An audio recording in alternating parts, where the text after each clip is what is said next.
You are in Thailand at a very crucial juncture, especially for the US. And if I don't ask you this question, I may be fired by my boss. Right now, the whole world is watching political transition in the US, and we are very much interested in aftermath during this transition, after the leadership transition. What's your take, or what can you tell us more about this transition? Well, whatever happens by January 20th, there will be a smooth transition of power one way or the other. The process under the U.S. Constitution provides for the Electoral College to have its vote on December 14th. And at that point in time, the ultimate election result will be determined. What will be your transition in particular? What do you have to prepare yourself?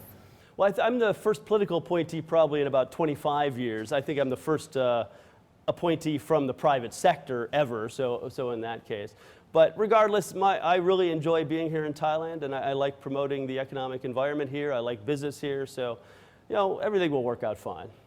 And do you see that transition will be quite smooth? Because as far as we can see, we see that it's quite a big challenge for the U.S. right now. I think if you look back historically, there's been lots of interesting periods of U.S. history where people have said it is very contentious, or it is the most contentious period in U.S. history. Every single one of them has had smooth transitions. So I am not concerned about that at all. And Thailand should not be concerned about that at all either. In terms of foreign policy, do you expect to see shift in terms of policy from President Trump to President Joe Biden? I think we've found that policy, particularly foreign policy in Asia, is relatively bipartisan. So I don't see, regardless of what happens, I don't see significant shifts in foreign policy here in Thailand or in Asia. And you must have known that RCEP has been materialized. It's signed by 15 countries already, and it's something that ASEAN and China are very much looking forward to. But the US is not part of RCEP. Do you think the US is losing opportunity in this case in terms of joining this free trade agreement? I actually asked all my business council advisors here in Thailand that question, American businesses, do you think we're going to be disadvantaged because we're not part of RCEP? And to the one of them, everyone had said no, not really much significance of RCEP. I mean, in Thailand already has reciprocal free trade agreements with, I think, every country that's involved in RCEP. So as it goes to doing business in Thailand for other countries, or for American businesses accessing other countries through Thailand, RCEP really doesn't change things that much. And if you can advise to President Joe Biden, would you advise him to join CPTPP in the near future? It's not my position to advise him. Ambassador, during your mission, you have been working very hard. In nearly 1 year, you wrote so many op-ed articles. It seems that you have finished all your agenda in 1 year. What else would you like to do? No, I've got lots more to do. There's lots more that I can do. So what else would you like to do? You're missing the fact that it's been, about 5 weeks since I've written an op-ed. You're missing my op-eds? Is that what you're saying? Well, I mean, you have been working very hard and writing so many articles about your insight into Thailand after so many discussions, after crucial discussion about Thailand. So what else left on your agenda? Well, there's lots left on my agenda. I'm just a very active, busy person, so I've just accomplished a lot in 1 year, but there's a lot more to accomplish. Just last night, for example, I hosted a dinner of 16 CEOs of some of the largest companies here in Thailand that are active in either investing in the U.S. or importing U.S. products or otherwise dealing with the U.S. economy.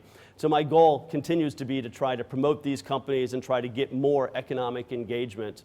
I'm actually looking forward to trying to host a conference in January on helping Thai companies learn how to become global companies. So using some of the successful examples of Thai companies, the CP groups, the Thai unions, the Indoramas, the PTTs, others that have actually turned themselves into global companies, and helping them educate other Thai companies on what it means to go global. How do you actually become a successful global company? Because I really am a real believer in the strength of the Thai companies and Thai economy, and I think it can become much stronger going forward.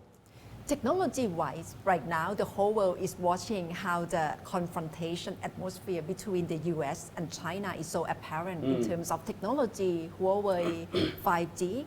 What do you foresee this tension gonna be carried on in the near future, and how the whole world would be affected by it? Well, we've definitely seen a large number of countries, I don't have the statistics, but the vast majority of NATO, the vast majority of the EU, the vast majority of many of the countries in the world have now signed on to the clean networks processes here from the State Department, ensuring that they won't use untrusted vendors in their telecom system for 5G. So I see that being the trend and definitely gaining momentum, that countries really are focusing on the security and safety of their network providers and making sure that they use providers that are not subject to compulsion by foreign governments to cooperate with their foreign security services. And so that's important to many countries, and we're seeing great momentum in adopting clean networks and clean paths. In terms of Thai politics, you must have known the situation right now, and there are so much conspiracy theory that the US is trying to intervene to create more difficult situation. What do you like to tell Thai people? Well, that is definitely not the case. There is no interest in America to create difficulties here in Thailand. We are not funding the protesters or funding the protests or otherwise instigating any of what's going on. We don't support any political side, any political person. We support the institution of democracy, and we're very pleased to see that the protests have generally been peaceful and the government's response has generally been restrained, and I think that's a really good thing that we're seeing.